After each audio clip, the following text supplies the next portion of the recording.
Hello everyone and welcome back to my channel Edmond Mindaros, and for today's quick tutorial and I'm going to show you guys on how to resolve if you are coming across an issue on your Windows 10 or Windows 11 computer with the error message cannot open app package. This app package is not supported for installations by app installer because it uses certain restricted capabilities.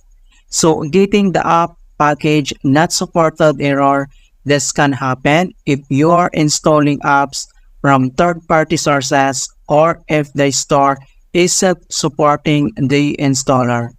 Restricted installed capabilities can also cause this issue as well as not using the developer mode. Kung paano ba natin ito i-fix, and without further ado, and let's go ahead. So, all you have to do is to open up on a search menu.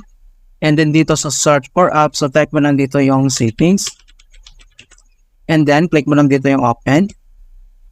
So, dito sa settings, ang next step ay kailangan mo lang i-select dito yung privacy and security. So, click mo lang yan.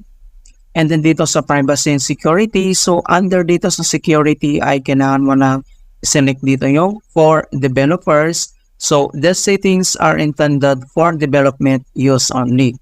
So, kailangan mo lang i-click yan. And considering the safety of Windows system, it usually bans user from downloading apps from unknown or third-party software. If you are the source and the package are trusted, you can enable the developer mode to sideload. Okay, so kailangan lang natin i-turn on or i-enable natin itong developer mode. Okay, so dito lang sa right side, makikita mo dito yung kanyang button. So, itoggle on lang natin.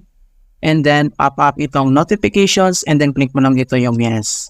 Alright, so after natin turn on, so close lang natin. And then, kailangan lang natin mag-restart. Okay, click mo lang ito. Alright, so ganoon na po kasimple on how to fix this app package is not supported for installations by app installer error. And please don't forget to like this video, subscribe to my channel for more quality content. Thank you guys and see you in my next tutorial.